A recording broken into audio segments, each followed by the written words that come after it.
आज आपण एका अत्यंत महत्वाच्या म्हणजे ऐतिहासिक आणि काहीशा स्फोटक दस्तऐवजाच्या मुळाशी जाणार आहोत. अगदी. आणि कोणत्याही एकांगी विचारांच्या आहारी न जाता उपलब्ध पुराव्यांचं पूर्णपणे तटस्थपणे विश्लेषण करणं हाच आपला मुख्य उद्देश आहे. हो, आणि आजचा आपला विषय आहे डॉक्टर B.R. आंबेडकर यांनी 18 जानेवारी 1943 रोजी दिलेलं एक अत्यंत गाजलेलं भाषण, रानडे, गांधी आणि जिना.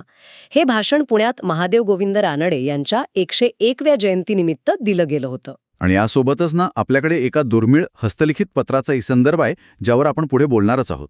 नक्कीच. या ऐतिहासिक स्रोतातून शिकण्यासारखं खूप काही आहे. आजच्या चर्चेचं मुख्य ध्येय हे समजून घेणं आहे की महानता म्हणजे नेमकं काय, सामाजिक सुधारणा आणि राजकीय स्वातंत्र्य यातील प्राधान्य कशाला द्यायचा, हा जो जुना वाद होता तो काय होता. आणि सर्वात महत्त्वाचं म्हणजे डॉक्टर आंबेडकरांनी तत्कालीन राजकीय परिस्थितीचं, विशेषतः गांधी आणि जिना यांच्यासारख्या नेत्यांचं केलेलं जे परखड आणि स्पष्ट विश्लेषण होतं ते समजून घेणं. हो. पण ही चर्चा सुरू करण्यापूर्वी एक छोटीशी पूर्वसूचना देणं गरजेचं आहे. आपला उद्देश कोणत्याही नेत्याचा बचाव करणं किंवा त्यांच्यावर टीका करणं हा अजिबात नाहीये. बरोबर. मूळ दस्तऐवजात आंबेडकरांनी जे विचार मांडलेत ते जसेच्या तसे समजून घेणं आणि त्यामागचा तर्क उलगडणं हाच आपला एकमेव हेतू आहे. तत्कालीन इतिहासाचा एक महत्त्वाचा दस्तावेज म्हणून आपण याकडे पाहणार आहोत. चला तर मग हे उलगडून पाहूया. भाषणाची पार्श्वभूमी खूप रंजक आहे. मी वाचत होते की 1943 सालचा तो काळ होता. दुसरं महायुद्ध शिगेला पोचलं होतं. हो, आणि भारतात चले जाव आंदोलनाची धगधग सुरू होती. अनेक प्रमुख राजकीय नेते तुरुंगात होते. अशा एका राजकीय पोकळीच्या काळात डॉक्टर आंबेडकर हे भाषण देत होते. त्यामुळे त्यांच्या शब्दांना एक वेगळंच वजन प्राप्त झालं होतं. याच पार्श्वभूमीवर त्यांनी भाषणाच्या अगदी सुरुवातीलाच एक मोठा आणि मूलभूत प्रश्न उपस्थित केलाय. महान व्यक्ती इतिहास घडवतात की इतिहासाच्या प्रवाहातून महान व्यक्ती निर्माण होतात? इथे सर्वात रंजक गोष्ट ही आहे की त्यांनी इतिहासाच्या निर्मितीबाबतचे जे तत्कालीन प्रस्थापित सिद्धांत होते ते कसे नाकारले. त्यांनी प्रामुख्याने 2 मोठ्या सिद्धांतांवर भाष्य केले. मार्क्स आणि बकल यांचा सिद्धांत ना? हो, अगदी बरोबर. पहिला कार्ल मार्क्स यांचा आर्थिक शक्तींचा सिद्धांत आणि दुसरा बकल यांचा भौगोलिक शक्तींचा सिद्धांत. मार्क्सच्या मते मानवी समाजाचा इतिहास हा केवळ आर्थिक हितसंबंधातून घडतो. आणि बकलच्या मते तो हवामान आणि भूगोलावर अवलंबून असतो. पण केवळ डोंगर, नद्या किंवा अर्थव्यवस्था समाज चालवते असं त्यांना म्हणायचं होतं का? तर तसंच काहीसं. या सिद्धांतानुसार मानवी कर्तृत्वाला फारसं स्थान नसतं. पण आंबेडकरांनी मूळ दस्तऐवजात याला स्पष्ट विरोध दर्शवलाय. त्यांच्या मते अदृश्य शक्तींना योग्य दिशा देण्यासाठी एका माणसाची गरज असतेच. म्हणजे त्यांनी ती उपमा दिली आहे ना, बियाणे कितीही चांगले असले तरी ते पेरण्यासाठी माणूस लागतोच. अगदी. निसर्ग स्वतःहून शेती करत नाही आणि म्हणूनच परिस्थितीला आकार देण्यासाठी एका नेतृत्वाची गरज असते. यासाठी त्यांनी थॉमस कार्लाइल यांच्या ग्रेट मॅन थेअरीचा संदर्भ दिलाय. ग्रेट मॅन थिअरी म्हणजे जेव्हा समाजावर एखादं मोठं संकट येतं, जेव्हा जुने मार्ग कुचकामे ठरतात, तेव्हा समाजाला मार्ग दाखवण्यासाठी एका महान व्यक्तीची गरज असते. हो, आणि आंबेडकरांनी हा सिद्धांत स्वीकारलाय. याच कसोटीवर त्यांनी महादेव गोविंद रानडे यांची महानता मोजली आहे. पण मला एक सांगा, महान व्यक्तीची व्याख्या नेमकी काय? म्हणजे केवळ प्रामाणिकपणा किंवा बुद्धिमत्ता असणं पुरेसं नसतं का? नाही, तिथेच तर खरं मुद्दा आहे. आंबेडकरांनी स्पष्ट शब्दांत सांगितलंय की खऱ्या अर्थाने महान व्यक्ती ती असते जी एका उच्च सामाजिक उद्देशाने प्रेरित असते.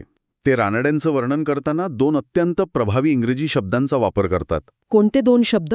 स्कर्ज आणि स्कॅव्हेंजर. बापरे, हे खूपच टोकदार शब्द आहेत. स्कर्ज म्हणजे चापकासारखा प्रहार करणारा आणि स्कॅव्हेंजर म्हणजे सफाई कामगारासारखी घाण स्वच्छ करणारा. रानड्यांच्या बाबतीत याचा अर्थ कसा लावला गेलाय? रानड्यांच्या काळात हिंदू समाजात अनेक चुकीच्या प्रथा आणि जातीभेदाची पाळंमुळं घट्ट रुजलेली होती. रानडे हे असे व्यक्तिमत्व होते ज्यांनी समाजातील या वाईट प्रवृत्तींवर, बालविवाह आणि जातीव्यवस्थेवर चापकासारखा प्रहार केला. म्हणजे ते स्कर्ज होते. हो, आणि त्याचवेळी एक सफाई कामगार म्हणून त्यांनी समाजातील वैचारिक घाण स्वच्छ करण्याचं धाडस दाखवलं. समाजाच्या रोषाची पर्वा न करता स्वतःच्याच समाजातील चुका दाखवून देणं हे खऱ्या महानतेचं लक्षण आहे. खरंय. रानडे हे राजकीय नेते नव्हते, तर ते प्रामुख्याने सामाजिक सुधारक होते असं मला वाटतं. आणि इथेच या भाषणातील एका अत्यंत महत्त्वाच्या वादाला सुरुवात होते. सामाजिक सुधारणाविरुद्ध राजकीय स्वातंत्र्य. हो, त्या काळात हा वाद खूप मोठा होता. न्यायमूर्ती तेलंग यांच्यासारख्या विचारवंतांचा असा युक्तिवाद होता की राजकीय सुधारणांना प्राधान्य दिलं पाहिजे. आधी ब्रिटिशांकडून राजकीय सत्ता मिळवू आणि मग सामाजिक सुधारणा करू. पण आंबेडकरांनी हा युक्तिवाद खूप तर्कशुद्ध पद्धतीने खोडून काढलाय. ज्या समाजात समता नाही तिथे केवळ राजकीय सत्ता मिळवून बहुसंख्य जनतेचं भलं होणार नाही असं त्यांचं म्हणणं होतं. अगदी बरोबर. आणि हा मुद्दा पटवून देण्यासाठी त्यांनी दस्तऐवजात 3 अत्यंत स्मरणीय जागतिक उदाहरणे दिली आहेत. अमेरिकेतील कृष्णवर्णीय नागरिक, जर्मनीतील ज्यू आणि भारतातील अस्पृश्य. ही उदाहरणं खूपच बोलकी आहेत. अमेरिकेच्या संविधानाने कृष्णवर्णीय नागरिकांना समान हक्क दिले होते, तरीही समाजात त्यांना प्रचंड भेदभावाला सामोरे जावे लागत होते. जर्मनीमध्ये ज्यू लोकांसाठी कायदे असूनही सामाजिक द्वेषामुळे त्यांचे काय हाल झाले हे जगाने पाहिलंय. आणि भारतात अस्पृश्यांची अवस्थाही अशीच होती. यावरून आंबेडकर एक सार्वत्रिक सत्य मांडतात. केवळ एखादा कायदा किंवा संविधान माणसांच्या मूलभूत हक्कांचं रक्षण करू शकत नाही. अगदी. जोपर्यंत समाजाची मानसिकता बदलत नाही, समाजाची नैतिक आणि सामाजिक विवेकबुद्धी जागी होत नाही, तोपर्यंत संविधानातील अधिकार केवळ कागदावरच राहतात. हा विचार तत्कालीन राजकीय पुढाऱ्यांच्या विचारांपेक्षा अगदी उलटा होता. अधिकारांचं खरं रक्षण हे कायद्याने होत नाही, तर समाजाच्या विवेकबुद्धीने होतं. हा विचार खूपच सखोल आहे. हो, म्हणूनच सामाजिक सुधारणा ही राजकीय स्वातंत्र्यापेक्षा अधिक मूलभूत आहे, असा त्यांचा ठाम युक्तिवाद होता. आणि याच संदर्भात त्यांनी राजकीय कैदी आणि सामाजिक सुधारक यांच्यातील फरकाचं जे वर्णन केलंय ते विचार करायला लावणार आहे. हो, मी ते वाचत होते. जेव्हा एखादा राजकीय नेता स्वातंत्र्यासाठी तुरुंगात जातो, तेव्हा समाज त्याला हिरो मानतो. त्याला समाजाचा मोठा पाठिंबा असतो, त्यामुळे त्याचा तुरुंगवास सुसह्य होतो. पण या उलट एका सामाजिक सुधारकाची अवस्था असते. जेव्हा एखादा सामाजिक सुधारक स्वतःच्याच समाजातील चुकीच्या प्रथांना विरोध करतो, तेव्हा त्याला संपूर्ण समाजाच्या रोषाला सामोरं जावं लागतं. त्याला बहिष्कृत केलं जातं. स्वतःचीच माणसं त्याच्या विरोधात उभी राहतात. एका राजकीय कैद्याला तुरुंगात जो शारीरिक त्रास होतो, त्याहून कितीतरी पटीने अधिक मानसिक त्रास एका समाजसुधारकाला सहन करावा लागतो. आणि रानडेंनी हे धैर्य दाखवलं, असं आंबेडकर नमूद करतात. आता आपण या दस्तऐवजातील सर्वात स्फोटक आणि वादग्रस्त भागाकडे वळूया. इथे हा विषय खऱ्या अर्थाने रंजक होतो. रानडे यांची तुलना थेट महात्मा गांधी आणि मोहम्मद अली जिना यांच्याशी का केली गेली? ही तुलना खूपच वादळी ठरली. या पुस्तिकेची प्रस्तावना ही या भाषणाइतकीच महत्त्वाची आहे. जेव्हा हे भाषण प्रकाशित झालं, तेव्हा तत्कालीन वृत्तपत्रांनी आंबेडकरांवर प्रचंड टीका केली. हो, काँग्रेसच्या प्रेसने त्यांच्यावर वैयक्तिक हल्ले केले असं स्रोतात म्हटलंय. पण आंबेडकरांचं उत्तर अतिशय सडेतोड होतं. ते लिहितात, मी माणसांचा नाही तर अन्यायाचा, जुलुमाचा आणि ढोंगीपणाचा तिरस्कार करतो. त्यांचा हा तिरस्कार वैयक्तिक नव्हता, पण गांधी आणि जिना यांच्या राजकीय कार्यपद्धतीवर त्यांनी एक कडक शब्दप्रयोग वापरलाय, अहंकाराचा महालढा. कोलॉसल इगोटिझम. हो, आंबेडकरांच्या विश्लेषणातून असं दिसून येतं की 1943च्या सुमारास भारतीय राजकारण एका ठप्प झालेल्या म्हणजे फ्रोझन अवस्थेत होतं. आणि याला कारण होतं 2 प्रमुख नेत्यांचा अहंकार. जिना यांना असं वाटत होतं की मुस्लिम लीग हीच सर्वोच्च आहे आणि गांधीजींना वाटत होतं की काँग्रेस हीच संपूर्ण भारताची प्रतिनिधी आहे. या दोघांच्या वर्चस्वाच्या लढाईत संपूर्ण देशाचं राजकारण अडकून पडलं होतं. कोणीही तडजोड करायला तयार नव्हतं. आणि यामध्ये आगीत तेल ओतण्याचं काम तत्कालीन पत्रकारितेने केलं. पत्रकारितेवर त्यांनी खूप तीव्र प्रहार केलाय. पूर्वी पत्रकारिता उदात्त होती, पण त्यांच्या काळात ती केवळ साबण विकण्यासारखं व्यावसायिक साधन बनली होती. हो, केवळ खप वाढवण्यासाठी सेन्सेशन आणि नेत्यांची अंधस्तुती. वृत्तपत्र नेत्यांना देवत्व बहाल करू लागली होती. आणि इथूनच आपण या दस्तऐवजातील सर्वात गंभीर इशाऱ्याकडे वळतो, व्यक्तिपूजा किंवा हिरो वर्शिप.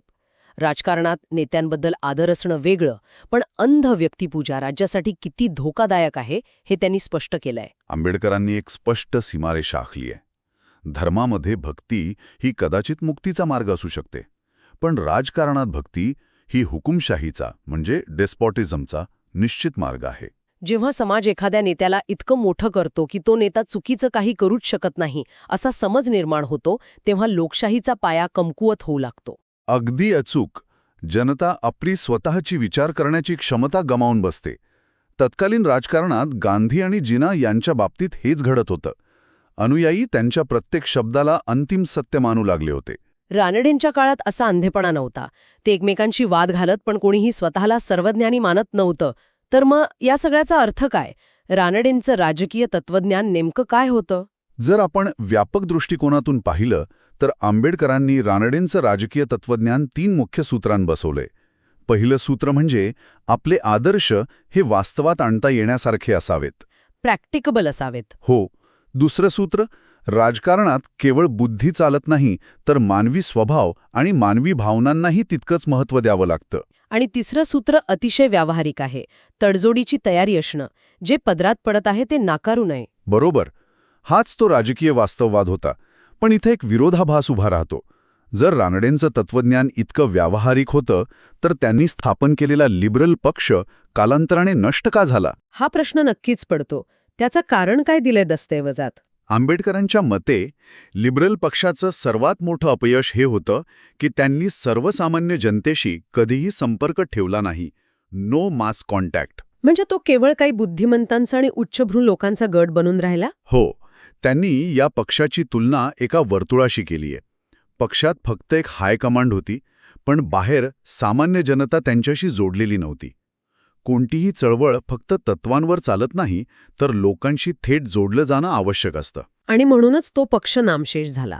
या संपूर्ण चर्चेत ना एक गुंतागुंतीचा मुद्दाही आहे. रानडेंवर असा आरोप व्हायचा की ते भारताच्या स्वातंत्र्याला विरोध करत होते. आंबेडकरांनी या आरोपाचं खंडन कसं केलंय? हा आरोप खोडून काढण्यासाठी त्यांनी अब्राहम लिंकन आणि प्राव मेटलँड यांचे दाखले देत इंग्लिश खाडीचं म्हणजे इंग्लिश चॅनलचं एक अतिशय समर्पक उदाहरण दिलंय. हे उदाहरण मला खूप महत्वाचं वाटलं. इंग्लंडमध्ये लोकशाही का रुजली याचं ते विश्लेषण आहे ना? होय. युरोपमध्ये सतत युद्धे सुरू असताना इंग्लंडला इंग्लिश खाडीमुळे एक नैसर्गिक संरक्षण लाभलं होतं. या संरक्षणामुळे इंग्लंडला शांततेत आपली राजकीय आणि सामाजिक घडी बसवता आली. आणि याच न्यायाने भारताची तत्कालीन अवस्था अत्यंत दुभंगलेली होती. जातीभेद आणि अस्पृश्यतेमुळे समाज विस्कळीत होता. त्यामुळे जोपर्यंत आपण समाजाची अंतर्गत घडी नीट बसवत नाही तोपर्यंत ब्रिटिश राजवटीच्या रूपात मिळालेल्या या संरक्षणाचा आपण उपयोग करून घेतला पाहिजे, त्यांचं म्हणणं होतं. म्हणजे रानडे उद्देश देशाला गुलाम ठेवणं हा नव्हता, तर त्यांना भारताच्या सामाजिक एकीकरणासाठी वेळ हवा होता. ब्रिटिश राजवट ही एक छत्री होती, जिच्या आश्रयाखाली भारताने पहिले आधी स्वतःच्या घरातील सामाजिक अंधार दूर करावा. अगदी बरोबर. कारण घाईघाईने ब्रिटिश निघून गेले असते तर हे अचानक मिळालेलं स्वातंत्र्य देशाला अराजकतेकडे घेऊन गेलं असतं. त्यांना आधी भारताची अंतर्गत सामाजिक रचना मजबूत करायची होती. किती दूरदृष्टीचे विचार आहेत हे. यावरून स्पष्ट होतं की लोकशाही केवळ कागदावर असून चालत नाही, ती समाजाच्या मानसिकतेत रुजावी लागते. आणि जोपर्यंत सामाजिक समता प्रस्थापित होत नाही तोपर्यंत केवळ राजकीय स्वातंत्र्य हे शोषित लोकांसाठी निरर्थक ठरू शकतं. हाच विचार आंबेडकरांनी या भाषणातून प्रभावीपणे जगासमोर आणला. आणि त्या दुर्मिळ हस्तलिखित पत्राचा संदर्भ पण इथे येतोच. हो. त्यात त्यांनी त्यांच्या पाकिस्तान या पुस्तकाच्या नव्या आवृत्तीचा उल्लेख केलाय. हो. ते पत्र दर्शवतं की ते केवळ भूतकाळाचं विश्लेषण करत नव्हते, तर भारताच्या भविष्यातील अत्यंत कठीण प्रश्नांवरही एकाच वेळी काम करत होते. एकाच वेळी इतिहासाची सखोल मीमांसा आणि भविष्याचा अचूक वेध. या संपूर्ण दस्तऐवजातून आपण महानतेची व्याख्या, सामाजिक विरुद्ध राजकीय सुधारणा, हा वाद आणि अंध व्यक्तिपूजेचे धोके समजून घेतले. तत्कालीन राजकीय परिस्थितीचं तटस्थ विश्लेषण कसं असावं याचा हा उत्तम वस्तुपाठ आहे. नक्कीच. आता या माहितीच्या आधारावर श्रोत्यांसाठी एक विचार करायला लावणारा प्रश्न सोडून जाण्याची वेळ आली आहे. आंबेडकरांनी इशारा दिला होता की सामाजिक सुधारणेशिवाय मिळालेले हक्क टिकू शकत नाहीत. आणि राजकारणातील अंध व्यक्तिपूजा विनाशाकडे नेते. तर मग आज आपण माहितीच्या आणि तंत्रज्ञानाच्या युगात वावरत असताना आपली लोकशाही खरोखरच सामाजिक विवेकबुद्धीवर चालत आहे की आजही आपण केवळ जुन्याच राजकीय व्यक्तिपूजेचे, अहंकाराचे आणि अंधभक्तीचे नवीन डिजिटल रूप पाहत आहोत? हा खूपच महत्वाचा प्रश्न आहे, ज्यावर प्रत्येकाने विचार करायला हवा. नक्कीच विचार व्हावा. हा होता आपला आजचा सखोल अभ्यास. पुन्हा भेटूया अशाच एका ऐतिहासिक दस्तऐवजाच्या विश्लेषणासह.